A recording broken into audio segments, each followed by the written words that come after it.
Olá, estamos de volta aqui com o Jornal da Manhã, pela Jovem Pan 100,7. A gente vai estar batendo um papo no dia de hoje com o médico, com o Dr. Cristiano Mota, médico urologista. A gente vai estar tratando sobre a questão da importância do Novembro Azul e os cuidados do homem, porque é importante, não é, Natália Barros? A gente está discutindo essas questões que muitas vezes é fruto de preconceito da nossa sociedade. Bom dia, Dr. Cristiano Mota, seja muito bem-vindo aqui ao Jornal da Manhã. Bom dia, João, bom dia, Natália, bom dia, ouvintes. Muito obrigado pela oportunidade de estar nesse momento aqui falando sobre um tema tão importante para a saúde da população, principalmente aqui falando da saúde do homem, respectivamente, nesse momento. O câncer de próstata, por ser uma doença extremamente agressiva no homem, é o que leva a gente a ter essas campanhas de conscientização para que o homem ele busque o consultório médico para facilitar o diagnóstico. Uma das coisas que preocupa bastante no câncer de próstata é porque é uma doença, na maioria das vezes, no seu estágio inicial, completamente assintomática. Então, há uma necessidade em que o paciente ele vá ao consultório como forma de rotina para buscar o diagnóstico mais precoce possível. É uma coisa que a gente fala bastante, vou ao consultório médico para me prevenir do câncer de próstata. Não, a gente não vai ao consultório do urologista para buscar prevenção em si, a gente vai para buscar o rastreio, o diagnóstico precoce. Porque quando a gente fala em câncer de próstata e fala em diagnóstico precoce, a gente fala em tratamento precoce, o que possibilita uma cura de quase 100% dos casos quando diagnosticado cedo.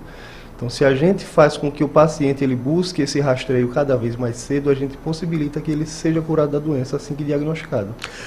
Doutor Cristiano, a gente vê ao longo de novembro essa questão do aumento dessas informações em relação ao Novembro Azul, enfim, qual o impacto dessas campanhas informativas, essas campanhas pedagógicas no consultório, por exemplo, o número, essa busca, esse aumento, procura sobre essa questão dos exames, enfim, como é que você vê essa questão do Novembro Azul especificamente, no impacto no dia a dia do cotidiano? É uma coisa interessante, João, quando a gente observa esses níveis de campanha, de contrário de outras campanhas que a gente vê com muita frequência, quando se volta para a campanha do Novembro Azul, a gente realmente vê um impacto importante. Há uma busca maior dos homens nos consultórios, principalmente nesse mês de novembro, justamente como se entrasse por via medular, de tanto estar vendo, de tanto estar ouvindo, eu até agradeço a oportunidade de estar falando, porque isso faz com que a gente vá batendo cada vez mais na tecla. Para essa busca ao consultório. Em novembro a gente realmente vê que o paciente ele acaba indo muitas vezes conduzido ao consultório ou por um familiar, pela esposa, pela companheira, e é o que possibilita que a gente faça exames não só, óbvio, que é o foco, acaba sendo o rastreio do câncer de próstata, mas de outras doenças como diabetes, que a gente acaba diagnosticando hipertensão e por aí vai. Doutor Cristiano, o exame da próstata, qual a idade ideal, se é que existe uma idade ideal, enfim, qual a idade normativa que se deve fazer o exame, enfim, procurar um médico urologista? Explica um pouquinho pra gente. Então, hoje em dia, o que é que a gente preconiza? Pacientes acima de 50 anos de idade, os homens acima de 50 anos, de um modo geral, eles devem iniciar o rastreio para o câncer de próstata. A doença ela incide em sua maior porcentagem a partir dos 60 anos de idade. Porém, a partir dos 50 já há uma incidência significativa. Quando o paciente ele tem histórico familiar, parentes de primeiro grau, pai, por exemplo, que teve câncer de próstata, diagnóstico fechado de câncer de próstata, a gente desce essa idade de rastreio para 45 anos. Tá? O mesmo segue de orientação para pacientes negros. Por quê? Porque a etiologia mostra que há uma incidência maior na raça negra, então a gente também desce esse rastreio para 45 anos de idade. Doutor Cristiano, a gente fala muito dessa questão do exame de próstata, tal. Enfim, a gente sabe que tem um preconceito muito grande da sociedade. Uma resistência, Uma resistência muito grande até, E assim, quais são, por exemplo, os sintomas desse homem que vem a sentir a questão da próstata, tal, que realmente já está com o CA ali de fato? Então, quando o paciente, isso é uma coisa interessante que você fala, porque é justamente o preconceito pelo exame que às vezes retarda esse diagnóstico precoce. O paciente ele retarda a ida ao médico urologista, às vezes pela questão do preconceito com os exames, tá? Principalmente o exame do toque retal, e muitas vezes pelo medo do diagnóstico. Então ele acaba não indo para não descobrir que tem. Quando o paciente ele chega para a gente com um sintoma, que é o que a gente não quer que aconteça, é um paciente que normalmente já pode estar com a doença um pouco mais avançada. E quando a doença do câncer de próstata ela está avançada, em alguns momentos a gente perde a oportunidade do tratamento. Porque a doença ela sai de onde ela foi originada, que é na próstata, e ela passa a ir para outros lugares do corpo, que é o que a gente chama de metástase. Então, quando acontece a doença metastática, a gente perde a oportunidade do tratamento cirúrgico e curativo. Então, aí, a partir daí, a gente não cura mais, porque a doença ela já saiu do foco, já saiu daquela região limitada. Ô, doutor, e quais os sintomas desse homem, por exemplo, que chega ao consultório já num estado, vamos dizer assim, aspas, avançado já com a doença? O que é que pode acontecer? Dor a urinar, ardência para urinar, que muitas vezes se confunde com infecção urinária, por isso, ao mínimo sintoma desse tipo, né, procurar um médico urologista. Dor nos ossos pode acontecer nas doenças mais avançadas, tá? Dor na região abaixo do umbigo pode acontecer, sangramento na urina pode acontecer. Então, são os sintomas mais alarmantes que podem fazer com que o homem ele vá aí num estado de emergência buscar a consulta, onde já era para ele ter ido muito antes, possibilitando diagnóstico precoce. Mas até chegar nesses sintomas, a gente pode dizer que o câncer de próstata é uma doença silenciosa? É uma doença silenciosa e traiçoeira. Ela não dá sinais no momento inicial, é o que dificulta bastante o diagnóstico por sintoma.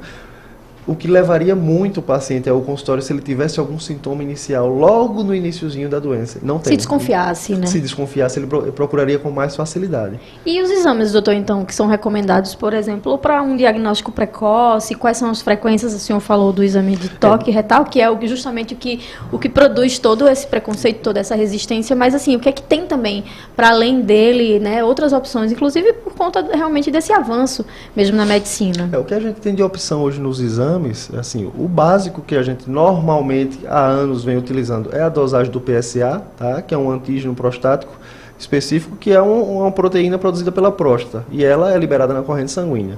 Toda vez que a próstata ela tem algum sinal de alteração, o PSA ele pode dar alterado. Aí é um sinal de alerta para a gente investigar o câncer de próstata, buscar o diagnóstico do câncer de próstata.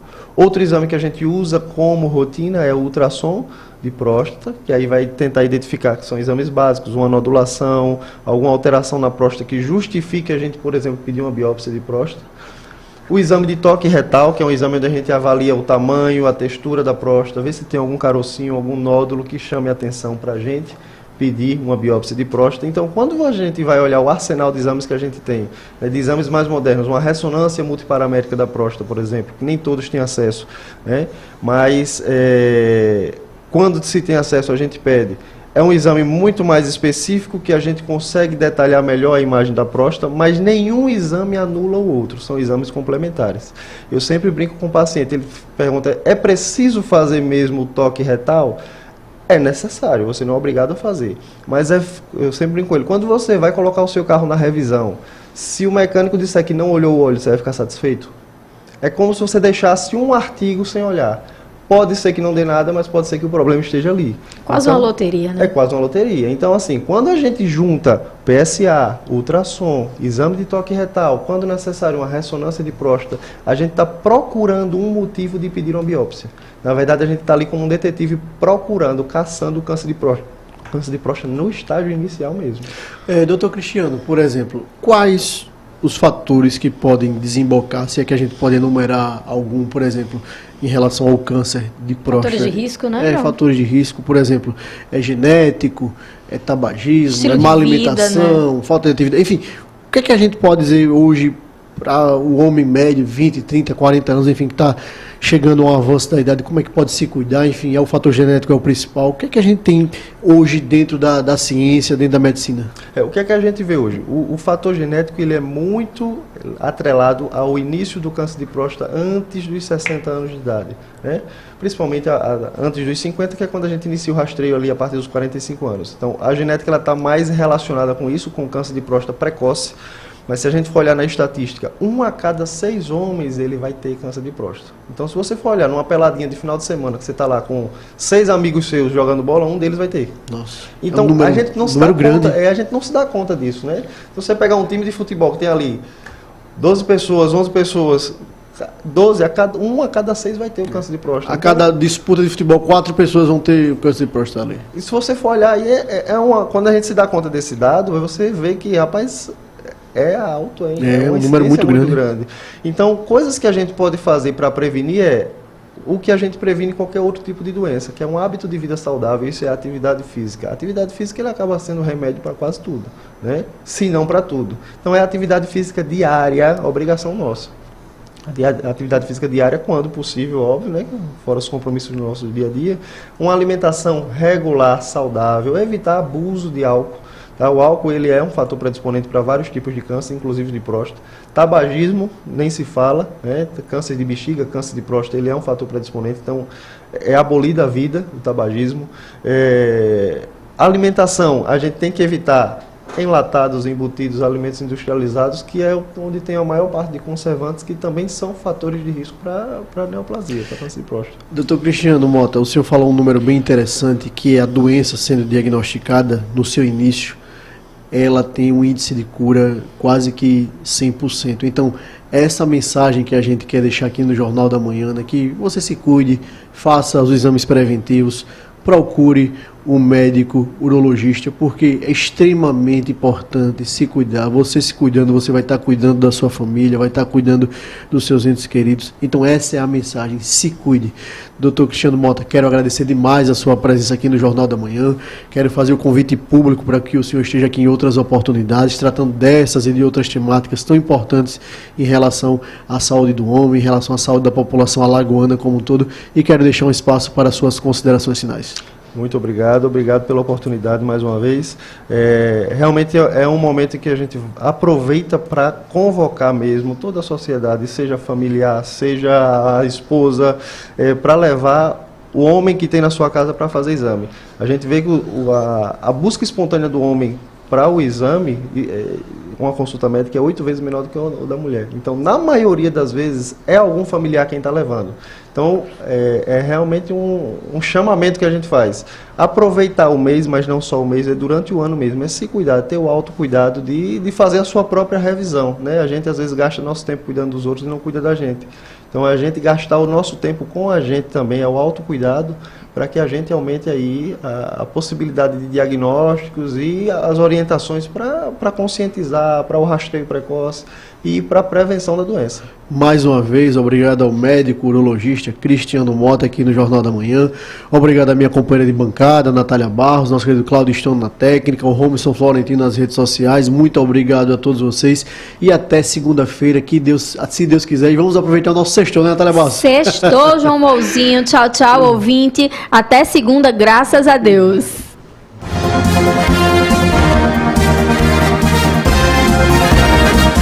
Você ouviu